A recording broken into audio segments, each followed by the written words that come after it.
a lot of English say oi oi oi. It's a big problem. The analogous phrase here is oi zoi oi. That's right. That's right. Oi zoi oi. Okay, so I'm going to tell you everything about the minority groups and some ancient history as well. There's supposed to be some more things in here.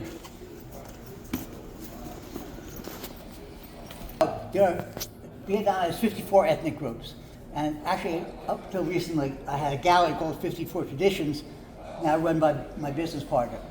The majority group is the King. If you've heard all this, you'll stop me, okay? King people, K-I-N-H, but pronounced like King John, and they're 86% of the population. The other 14% are split among the other 53 groups, okay? And they're basically three flavors. In the north, they all came down from China between 200 and 600 years ago. And their religion, except for the Hmong people, you know the Hmong we have? Yeah.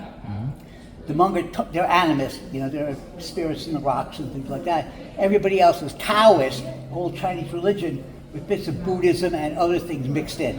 In the north. In the north, right. 20 groups. And, oh, there it is. 20 groups. And some are quite big. There are 5 of them that are more than 1 million people. I'm going to sit down if you would mind. No. My bad hits. 5 of them, more or less, are over 1 million people, right? They tend to stay in that area where they're comfortable.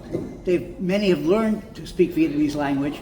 The government is doing a pretty good job, in my opinion, of educating, but the older people can't in many cases. So you don't have, as you have in New York, a Dominican Republic section and a Jamaican section. You don't see that.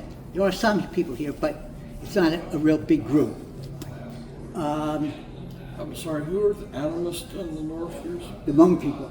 Oh, yeah. H-M-O-N-G. Now, again, if you've all heard this from somebody else, you'll stop me. No. The Hmong we have in the U.S. are all Laotian Hmong, not Vietnamese Hmong. Right. Because during the American War, nothing much happened in this northern tier, right? But the Ho Chi Minh Trail, which took supplies from Hanoi west into Laos, south into Cambodia, and then east back into the area of Saigon, let's say, that's where they worked. The U.S., it wasn't a trail. You know, I think a trail is one little thing. It was like capillaries, many different trails going through the jungle. And the Americans wanted to know where they were so they could bomb them, and they dropped Agent Orange to kill the trees later. But so they hired the local Hmong people to try to find them and inform on them, right? And so when the communists there won, the Pathet Lao, the people who would help the Americans were very nervous, understandably, and those were the ones who were evacuated, okay? In the Central Highlands, totally different, okay? There are about 20 groups there as well. They're very small. Some of them just have a few hundred people, okay? And their culture is totally different. Everybody in Southeast Asia basically came down from the Yangtze Valley, starting more than 40,000 years ago. They came down in different waves. And I think, I'm being simplistic now, they came down in an area, had other people there. They kept on going south, basically, until they found some good land to settle on, okay? For reasons that I don't think anyone knows, part of the people from that central area around Da Nang, Hue, the DMZ, they went out to the islands in Southeast Asia, Philippines and Indonesia. And as their culture evolved, they were very similar to the Dayak, the headhunters in Borneo, right? Totally different. And then again, as like 2,000 years ago, 1,000, they came back. Not all, but some. And so those people are totally different in terms of religion and culture. Here, on a holiday, they'll pray to Buddha. And in the Central Highlands, they'll sacrifice a water buffalo in a very bloody ceremony. So totally different, more than a different country, a different universe. And they were sucked into the American war in a big way because they were right in that area that was contested, okay? In the South, there are about 12 groups. In general, don't tell them I said so, less interesting because they're much more similar culturally to the majority group, right? So actually, I'm a big collector, thousands of pieces. I have very few things from there because it's less interesting from an anthropological point of view, okay? I brought with me just some of the things to show you. give you an example of some of the things. I don't have my gallery, but I have a million things in my house. So if anybody feels a need and you have time, come on out. We have known in particular as well as Durai and They're everywhere. They're in Thailand. There's some in Myanmar. There's some in Laos. Okay, so why do I like this stuff? A lot of things have lessons.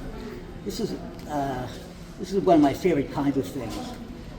In the mountains, the rice is low, and you grab this is a rice harvesting knife, and you grab it like this, and you hold it like this, and that's your iron blade right there, about an inch long, and you bend over and you cut the rice, okay?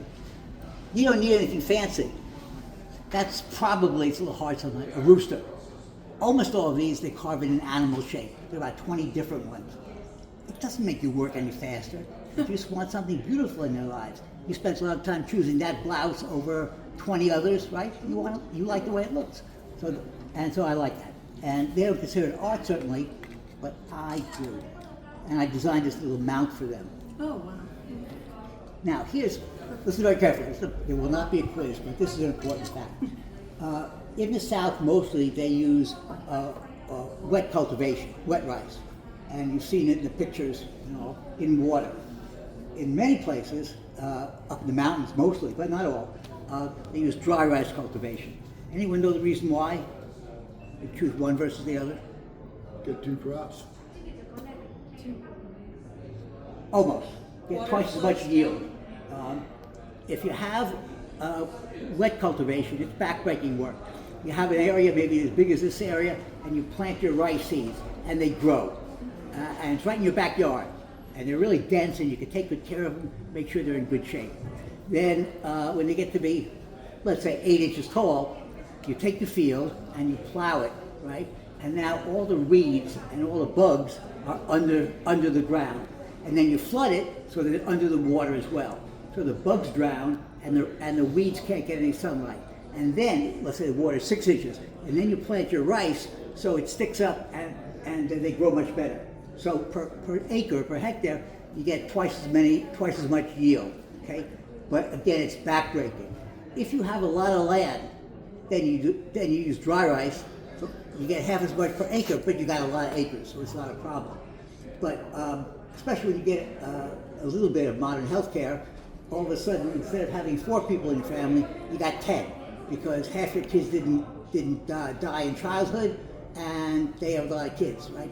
So it then becomes a problem. Just one parenthetical note, the government, by 1985, went up to the north and told a lot of people, it's just too damn, I'm simplifying, too crowded here, and you don't have enough rice to keep your family going, right? If you come down to Neon Province, which is up there in West Virginia, it's kind of like the West Virginia of Vietnam, very poor, not great land, and underpopulated. So they gave all these Thai and Tay and Nung people more land than they would have had in the mountains. So if you look at the maps, you got up between here and China, you have this big swath of those minority groups, and then you have kind of a beaver tail coming down, and that's the area where they were voluntarily relocated to get more land by the government. Okay.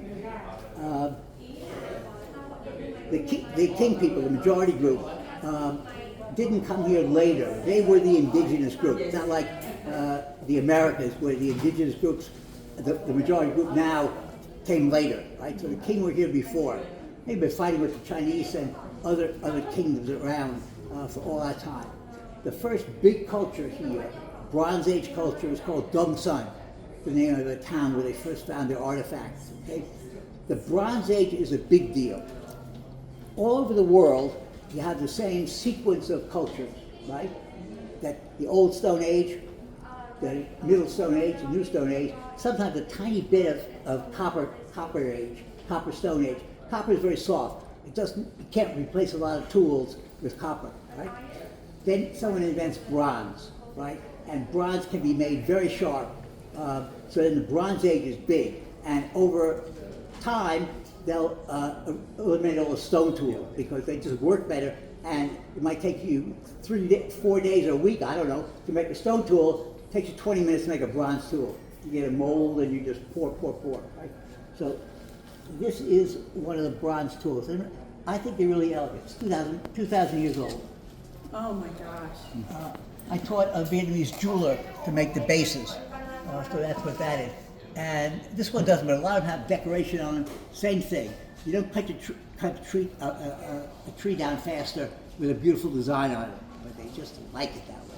Okay. Does Now, it go on a pole? That Yeah. thing? yes, exactly. It might have been on a pole, or it might have been like this. Yeah. There are two kinds of blades like this. There are the axe blades and the adze blades. ADZE. An axe blade, like Paul Bunyan, it's like this when you go camping, right? An adze blade, it's still on the handle, rotated 90 degrees. And the motion is not this way, it's like this. So you get kind of a scalloped surface. Almost always, cultures are one or the other. They're either axe cultures or adze cultures. West Africa, today, the primitive areas, all adze cultures, right? Every adze is symmetrical, right and left, right? An axe doesn't have to be. So if you see something that's asymmetrical, the side is much bigger, it's an axe for sure. You see something symmetrical, it could be either one, okay? Those replace the stone tools. This is what's called a shouldered adze blade, okay? One of the things, I gave you that sequence of Stone Age to Bronze Age, and then the Iron Age is the last one.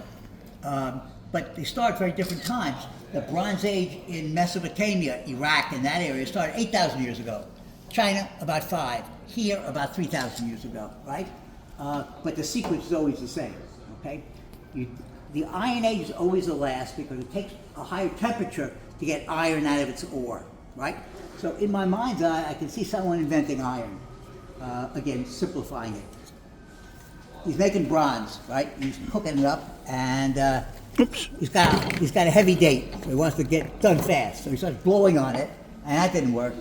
So he gets a fan, and that makes it a little faster. And then he gets he invents the bellows, right? And the bellows gives you a lot higher temperature. And somewhere along the line, instead of throwing the right stone on it to get bronze, he threw an iron ore. And instead of this reddish stuff coming out, you get this silvery stuff, which you never saw before. And it cools, and the edge is really, really sharp, right? And that's how you invented the Iron Age. You have to have invented the bellows for other reasons. You had no idea about iron, but now you're in the Iron Age, okay? This is New Stone Age. In the Old Stone Age, you take a pebble, like the shape of this hat, basically, out of the river, and you hit it once and twice, and you get a point. It's not very sharp, and it's ragged. It works, but a lot of work, okay? The Middle Stone Age, you get the right kind of shape, right? But they don't make the surfaces smooth, right? So it's bumpy, and it doesn't cut into the wood, let's say, nearly as well. And then the New Stone Age, you learn to polish. And I can pass this around. See how smooth that is. And some of them are really beautiful. Some of the most beautiful ones are used for rituals, not for work. Okay? And it took forever. The Bronze Age is a big deal because I'm the bronze guy, right? So now, before, everyone sat around all evening making your own tools, right?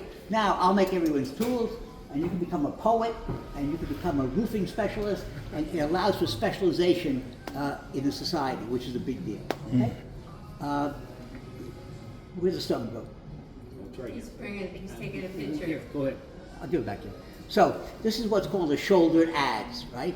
And it would go on a right angle piece of wood, like this, and you go like this.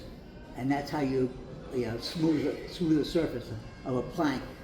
In general, the adzes go from big, 10 times as big, to 1/20th this big, little thing, to get that very smooth surface, so to make fine things. Excuse me. One of the problems with an adze is, if you just make it square, you're chopping, and you wrap the stone onto the wood. You may have some kind of glue, like from a tree sap, but you also wrap it. If you miss, you hit it, and the wood that you were trying to chop hits the wrapping. And after, I don't know, a week, you have to redo it, right? So somewhere around 4,000 years ago, they invented this, which is called a shoulder adze, right? Now you wrap it here, and the wrapping is protected while you work, right? So that's a major technological advance. Okay? There's an interesting controversy over whether Vietnam, which developed bronze technology between 1,000 and 2,000 years after the Chinese, did they learn it from the Chinese, or did they invent it themselves? As you can imagine, the Vietnamese say they invented it themselves, you know, and I think that's true. Why? Because when you look at some of the bronze tools from that period, they exactly mimic some of the Stone Age tool shapes that you get here, not in China. If they learned bronze from China, the shapes that they start with would have been Chinese shapes, because they have an example in front of them. So that's what I think. Fine. Over the last 2,000 years, 1,000 years, this place has been a colony of China. China is the big deal here. The French were a burp and the Americans were a hiccup. Just pass it through, right? China is the big deal. Always has been and always will be, right? So when the idiots who were in our government, American government, said, oh, they're both yellow and they're yellow skin and they're communists, they're going to get together and then we got a real problem, right? Never happened. Just never happened, because the Vietnamese were always worried about being just submerged. The longest time was 900 years, from the year 100 to the year 1000, with Chinese colony, right? So that's that. And actually, the people are much more anti-Chinese than the government, right? The government has a tough job. They have to balance between the Americans and the Chinese, right? They go too much toward the Chinese, the Americans won't support them, and then they can end up being swallowed by China. They get too much toward the Americans, the Chinese view them as the enemy, and that's a big problem. So it's a bit of a tension between the people and the government, and just how loudly to be anti-Chinese. Okay? Talking about now? Yes, absolutely. Okay.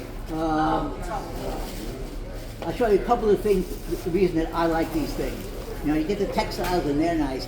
I happen to be a bit of a romantic, right?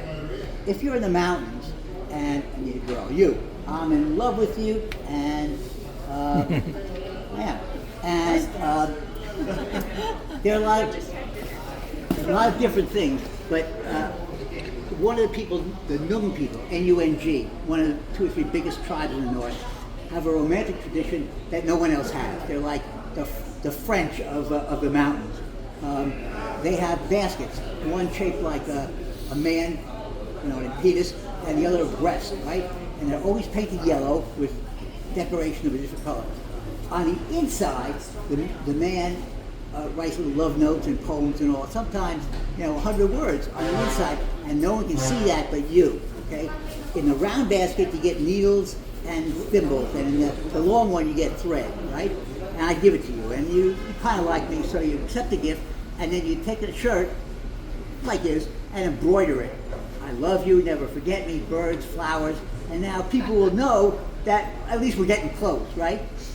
But I know there's some other guys that like you. I don't want you to forget me. So I make you a weaving shuttle. And these are probably the name of the man and the woman, and Ki Nien means never forget me, right? So I give it to you, and when you weave 500 times a day, you see, he loves me, he loves me, right? It's subliminal advertising. Okay? Right. And now, you and I are serious enough, we don't mind if people see us and know we're a couple, right? I have a question. Why would you go through the process of embroidering a shirt if you weren't sure? Like, that's a lot of work. That's a level of detail that I know. I guess you got to be pretty sure. I don't know whether you got to be 75% or 95% sure, but it's a lot of work. Fair enough. So, if you have a scabbard, a straight sword, it goes into a straight scabbard, right? If you have one that's like a sickle, it's very hard to get one that will fit exactly. So you use something like this, which is open and the sickle goes down through it, right? So we're not quite ready to tell everybody about it. So on the back of this, I put in 2 little birds, and Han Phuc is happiness, right? And now, twice a day, at least, when you put this on, take it off your belt, and you're going out to the field, you're reminded, right? And this doesn't have it, but we take our next step. We don't care if everyone knows, right? So then they start putting, at the beginning, very little hearts here, and then birds and all. So now, everyone can see that we're a couple, right? Only that one tribe has it. I love it. Okay. Now, forgive me a little sexism. In general, getting married is more important to a woman. That's just the way the society is, right? So now we're talking about the majority people, the king people. So, and this is especially in the area of Hue, which is farther south. Okay, I think I'm really good looking. I'm a girl now, and but I haven't been able to get married, and I don't know why. And someone says the reason is that a husband from 400 years ago is angry with you, thinks you owe him money. He's been sending you bad luck, and that's why you're so single. So you got to pay him off, and then he'll stop being angry, and you get married right away. Well, how do you pay him off? He's been dead for 400 years, or whatever, right? You have a carver make this. I'll pass it around. This is wood. Now the stamping area is rubber. It's easier to make, right? What you'll see is it looks like columns, stacks of coins, and at the bottom, the gates of heaven, and two guys on horses who are messengers. So I'm the girl. I print lots of money, fake ghost money it's called, and I burn it. And the spirit of the money goes to heaven. And when this guy from 1492 has enough, or whatever, he'll say, okay, no more business, and get married right away. So it had different traditions, but the same idea of let's get married, okay? Another very interesting custom, the Hmong people in the north. All the musical instruments in the north are used for shamanism, their religious tradition. A shaman is the person, it's a universal term, speaks to the afterworld, and usually goes into a trance, not always. Actually there are groups that study it, books and all about it, okay? All the musical instruments in the north are used by shamans, except for one called the Ken, K-E-N. It's like it's a pan flute, bunch of flutes like this, and you play it, right? If you want your tribe or your society or your clan to continue existing, you gotta figure out how to make babies, right? If you're at college in Boston, where I was, there are mixers every night. It's easy to meet people of the opposite sex. It takes care of itself, more or less. If you're a Hmong person and you're living in villages of 80 people, and everybody in the village is your cousin, right? And you can't marry them. So you gotta find other people, right? So let's say in a given area, Saturday is the market day, and every Saturday people come down. But some people come down and some don't, right? The village elders, the tribal elders will say, okay, in this area, January 1st and July 17th are love market days, and the word goes out. And now all of the young people know that's the time to come down, okay? So now, you got all your boys and girls together in the same town, but you gotta get them paired up. That's the way things work. So how do you do that, okay? Stand up, I need you, you're a model here, right? He is a model. Oops, careful. Okay. He's the guy, right? Yeah. And He is the guy. we agree. Good. So he takes this musical instrument and he dances. Yeah, that's it. Good. I've seen better dancing, but the music's good. Okay. And the ladies form a circle around the men, right? And they decide.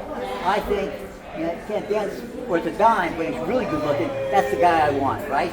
So I come up behind him, don't move, and I wrap my arms around him and his legs like this. Oh, jeez. He keeps on playing. It's a little bit like, forgive me, ladies, humping, right? Humping. That is so amazing because these are breathtakingly conservative people, especially on sexual matters, and the Hmong are the most conservative. But you have to break your traditions if you're going to get babies, right? So now he and I will go into the forest and maybe we'll spend 2 hours together, or maybe we'll hit it off and get married. But that's what goes on.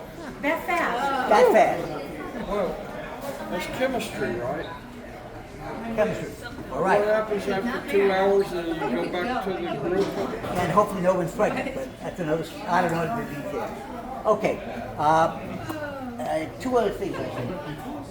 Another 10 minutes, okay? Yeah, well, this is interesting. So in the mountains, they tend to be more superstitious.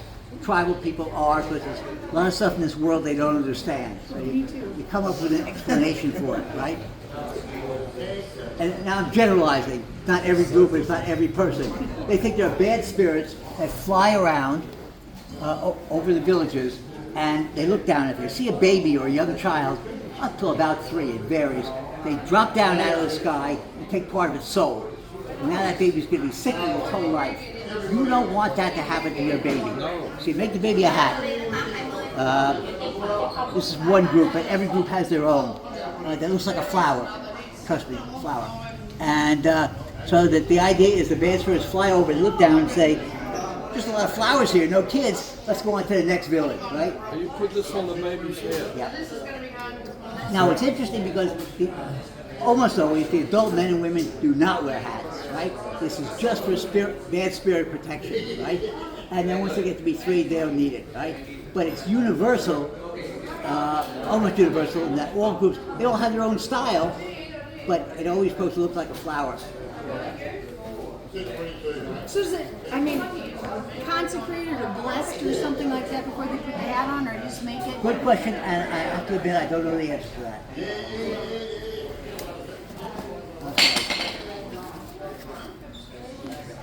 Okay, I used to be at a medical school, so I got a handout. East Asia and West Asia, right? And actually, when any society gets rich, they collect their own ceramics first. Again, I'm generalizing, but you go to Iran, ceramics first, and that was true here too. They after that, when kind of that's busy done, then they collected the bronze things, and then after that the stone things. So anyway, but I was here when all these things started pouring into Hanoi, and I bought them all. You bought them all. I bought them all. Well, not all, the best ones. Because my wife and I had 2 American salaries, and the cost of living is tiny, and my wife is very tolerant, and I'm nuts, so it all works out. Okay, try not to take this off because it keeps the top and the bottom. These are boxes. All these boxes are about 485 years old. Oh my God. You look at it, you say, looks like it's new. Okay, this is from a shipwreck off the coast of Da Nang called the Hoi An Horde. These little boxes get broken easily, so they were pretty rare to collectors. And all of a sudden, the government noticed there are a lot of them around, and they're cheap. Something's going on. To make a long story short, they tracked it back and found out that the fishermen had found this wreck and were bringing up bits and pieces of it and selling it because they needed the money. The government said, "Sorry guys, that's a national treasure," and took it over. 250,000 pieces, right? Wow. Vietnamese ceramics, it's amazing how much detail they know. Vietnamese ceramics carried on a Chinese boat with a crew from Thailand. How do they know that? These guys have been dead, right? They found they had 250,000 Vietnamese ceramics. They found 20 sets of plates in all that were Thai, used for the crew, and 1 set of fancy Chinese ceramics for the captain, right? So they know all that. They don't know where it was going, but it was because the Vietnamese ceramics were well respected, Chinese even more, but Vietnamese more in Japan, Indonesia. And in fact, some of the dating, they have a lot of wars here. So a lot of the records for when these were made were destroyed. The Japanese, for some reason, had better records. So there was this was a gift to the emperor from the king of Vietnam in 1482. So they know that's when these were being made, right? And then they can kind of work backwards from that. This is blue and white. The reason that blue and white's a big deal, if you go to a Chinese restaurant, at least in New York, they're serving you on blue and white plates. That's 500-year-old technology. Why? Before blue and white, the colors they usually used were red and green. And they were made out of ground glass, right? So they melted at the same time as the clear glaze you'd put on it. So you couldn't paint and then cover it and fire it, it would get messy, right? But the blue here is cobalt, which has a higher melting point. So you can paint it, fire it, then cover it again with a clear glaze and heat it enough to melt the clear glaze, but not high enough to melt the blue, the cobalt, right? So it's under. The same shipwreck, they had some red and green. The red and green is 80% gone because the salt water's been chewing it up, right? The blue is perfect because it's under this covering and the seawater can't touch it, right? So that's what these are. Now, What was the use of them?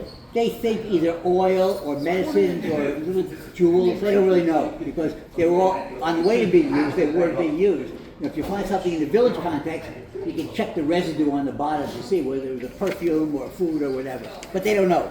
But something small and valuable. And there are about 20 different designs. The government itself sold about 50,000 of these mostly in San Francisco at, I'm blocking it, Upshur Gallery, whose name begins with B. No longer around. Because there were so many of them that A, it cost a lot to register them and preserve them, and they didn't have much money. So the fanciest ones, they took and distributed all through the museums, and the other ones, they kept enough, as many as they thought they needed, and sold the rest, and used that money for preserving it, right? So no problem in these being outside the country. Writing on writing script. No, these all have, I haven't seen one, I got a lot of them. These are called lappets, like a flower petal, and these little landscapes on top, and they sometimes have a bird who's called a hopping bird. He's not, I don't know why, he's not flying, he's hopping. Right? And all of these came from the same shipwreck. How did you procure them? I missed that. People, Hanoi is one of the biggest markets for antique things, like Boston, more so than, let's say, Miami. So when the fishermen, the government did the main excavation, but for 400 years or 500 years before that, the tides were spreading these things. So the fishermen go out around it in bigger and bigger circles, and whatever they find, they put in a box and send to Hanoi. And because here's where the antique buyers are, by and large. Okay? And because I was a very good customer, if they got a box of 100, they'd call me. And I'd take the best 4 or 5, and then the rest of the world could see them. These are $50, by the way. I'm happy to sell them to you, and I'll give you a number. You can send it to me in New York. I use it for wedding gifts. Really cool. Oh, what a beautiful. Perfect. What? That's a great wedding gift. Thank you. So do they mine cobalt in Vietnam, or is that? It's a good question. I don't think they know where it is, but I don't know the answer to that. Okay. They did figure out interesting things. One of the reasons that the Romans moved into a different continent, one of the reasons that the Romans wanted to conquer England so much was because they had tin ore. Somewhere along the line, someone figured out that they took the copper ore that they had in Italy, around Rome, and dropped in an English rock which had tin in it. It gave you bronze, which is much harder and all. And now, if you want to get bronze for a knife versus this versus that, you put in a little bit of tin, lead, all kinds of other metals. They didn't know how to separate them in those days, but they knew one English rock will give you a metal that's stronger. Okay? So they very much knew that there was a difference between what was mined in different places. Wait, tell me again how old these are. It's on, Oh, it's on here? Like 500 years? It's supposed to say here, but it changes every year, obviously. 15th century, so I think it's 1485, but for sure in the 1400s. Okay? So this is something I wrote to explain it, and I recently added this picture of the Vietnamese people. A lot of these were shipped, a box of tops and a box of bottoms. Oh. So they had hundreds of them, thousands of them. So they had a big warehouse, like a barn, where the guys would kind of try to match up tops and bottoms. Oh my goodness. So some are matched perfectly and others are not, but that's the way it is. That's it. I'm done. All right. And you'll sell these for $50 a pop. Yes, and if you give me your name, I'll send you a more No, I'll give detailed you- fact sheet. I'll give you cash. I got $100 for That's two fine. of them. Is That's that fine. okay? I'm easy. Can we Tell look, us can I about look at them your all? work with these eyeglasses. If anyone's really tired and want to leave, won't hurt my feelings. Yeah, I gotta go. I'm running out of gas. Thank you. See, my pleasure. So much, really. I admire your honesty. I actually put a lot of people to sleep in my day. But No, you interesting. okay, so reading glasses. I use the same, right? 60 US cents. Originally I paid $1, but now I've gotten smarter and bought bigger quantities. Okay, my wife and I are in the mountains, maybe 2005, and the lady was struggling to embroider, to get it focused, but it's hard to get fine stitching when you're 2 feet away from your eyes, right? So on a whim, I had 2 pair of glasses because I'd break them, so I gave her a pair of mine, and it was magic, and all of a sudden I had restored her ability to make money for the family. By the time the women are, I'll generalize, 50, their backs are shot from bending over in the rice fields, right? but they can still contribute to the family by embroidering. Not only for the family, but now the relatively big market for it, right? And also, so I've given this woman back a productive role in the family. So everyone's excited. And then she told her sister, and her sister came. I only had one more pair, but my wife's eyes were better, so I gave her my second pair, and big smiles, etc. And so I could do this, right? Anyway, I used to buy them in Jack's 99-cent store on 38th Street in Manhattan, but now I buy them from China in the hundreds. Oh, from directly from China, okay. But you can get them in the U.S. from a place called Restoring Vision. It's a charity, and they'll send them to you for about 60 cents a piece. And you get a number of different strengths. The lowest are 1.0, and the strongest are about 5. But most people need somewhere in the middle, right? So how do I know what you need, right? I take up with me, or now I don't go with my wife, but let's say you said, we're all going to the mountains, Sapa or whatever, tomorrow. I give you 20 pair of glasses, a little kit that I made up, and a protocol which tells you how to give them out. And the protocol was you give them a New York City postcard. They've never seen the skyline of New York. It's pretty, right? So they will tell you where the sharp focus is sharpest. And on that basis, they'll decide they don't need anything. 2.0, 3.0, 4.0. It's an estimation, but it's close enough and miles ahead of what they were yesterday when they had nothing, right? And makes everyone happy.